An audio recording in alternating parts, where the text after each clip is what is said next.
Patriots fans, the fear of missing out, FOMO, it is a real thing. There are plenty of Americans who think, man, I'm going to spend my hard-earned money on a meme cryptocurrency with a dog depiction as its icon.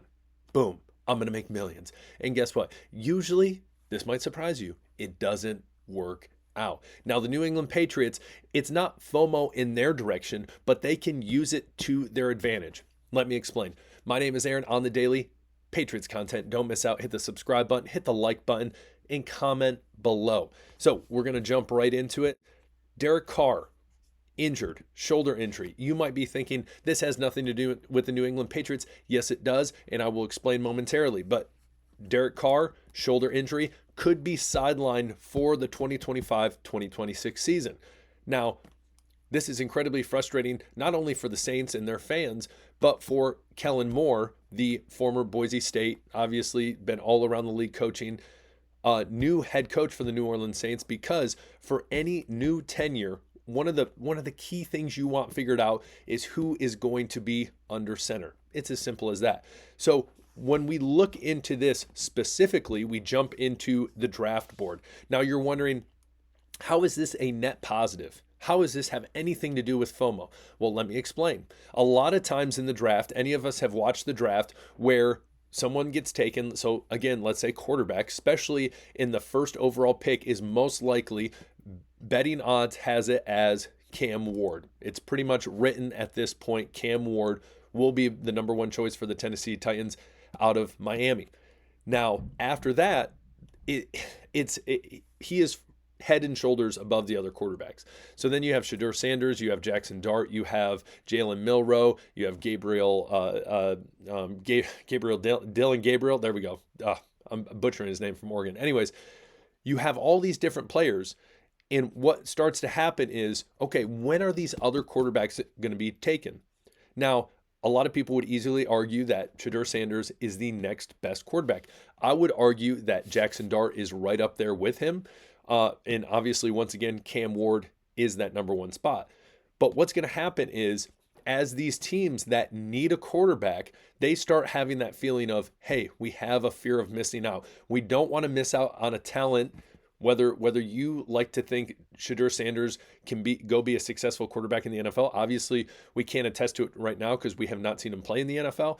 But that being said, a lot of teams start having that fear of missing out, and they start saying, hey, listen, we need to trade up. We need to get this guy. We need to get this guy. We need to get this guy. Now, we look at the top 10 picks. The Raiders at number 6, Geno Smith. I'm going to tell you right now, he is not their long-term quarterback. The New York Jets could be in a situation kind of like the Atlanta Falcons, where even though they just paid Kirk Cousins a ton of money, they still ended up drafting they ended up drafting Michael Penix, which I will tell you, being there in person at that draft, it shocked everyone. It was a moment in my life where you literally heard a collective like, huh? Like what? Like, and people laughing. It was pretty unreal. So I'm not saying, don't rule it out there for the Jets. Bryce Young, solid there. And then we go to the Saints. The Saints, again, now in trouble where it's like, what the heck are we going to do? And so you start to have these teams mounting that as we get closer to the draft, they have an issue where we need to solve this issue before we get to, the summer. We need to get this figured out, especially for a new head coach like Kellen Moore. As well, Pete Carroll's in a position where I'm going to be honest. I don't think that Geno Smith is going to give you a Super Bowl caliber team. I'm not saying Shedeur Sanders is going to come in, but he has probably a much higher ceiling that Geno Smith has right now. We have all seen what Geno Smith has to offer. We've seen that. And so moving forward, I think the Patriots, as these teams are trying to figure out what the heck are we going to do, it's becoming more likely that these teams try to trade up to a number 4 position, especially if Travis Hunter is already taken. If Shedeur Sanders is not taken and he falls to the Patriots, that means Travis Hunter is gone. That also means Abdul Carter is gone. So if the Patriots drop down, let's say to number 9 where the Saints are, then they still have that opportunity, honestly, probably still to get Will Campbell, to give Kelvin Banks, to get Membo, whoever, even though I would prefer Campbell and Banks over Membo. But that is a huge possibility. So now one other team that's been thrown out there as well that is incredibly interesting is the Pittsburgh Steelers. Now let's jump into this. The Pittsburgh Steelers had a top 30 visit with Shedeur Sanders.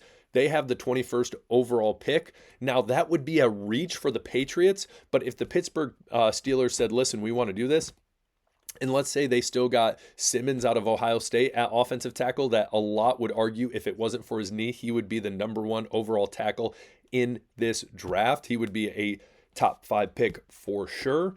But again, he had those knee issues this past year. So if they were to trade back down or trade to the 24th spot or 21st spot, they would have to get a lot more compensation as well. Now, a lot of people are still saying, listen, Pittsburgh Steelers, Aaron Rodgers. Honestly, people have thrown out the name now to the Saints, Aaron Rodgers to the Saints. I'm sure he would enjoy working with someone like Kellen Moore in that offensive mind.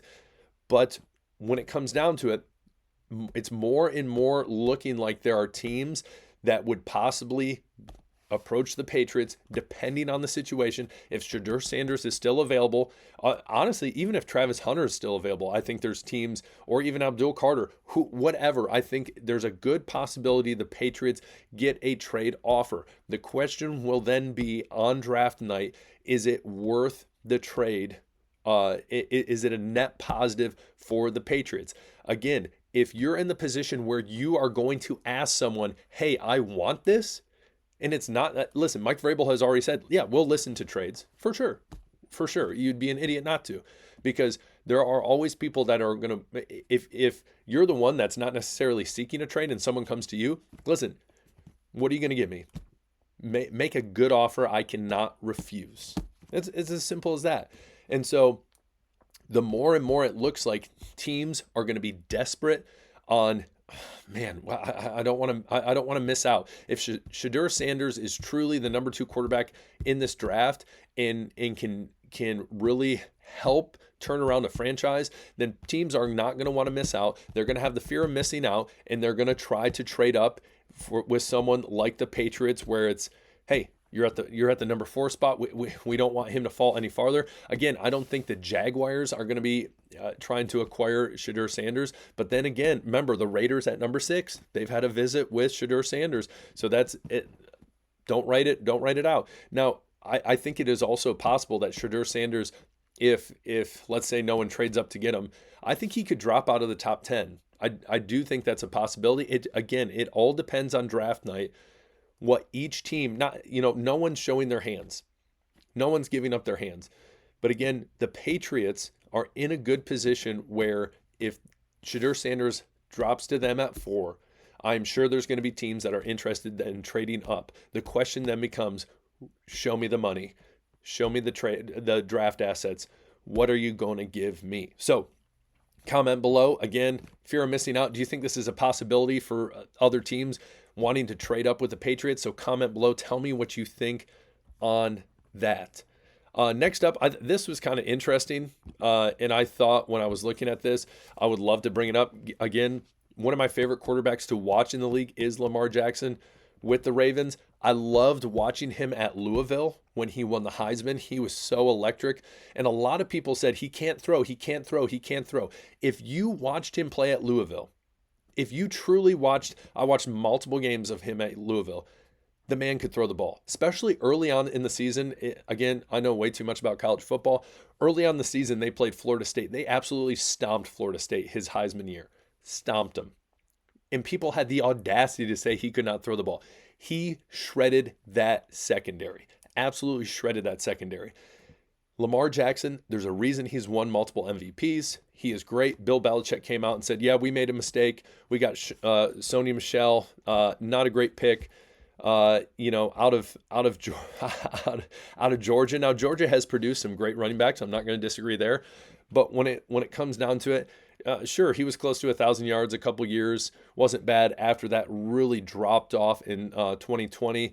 And it's been, rough. It's been rough. So, yeah, in hindsight, you look back and you say, yeah, we could have went a different direction. We could have got Lamar Jackson. We should have got Lamar Jackson.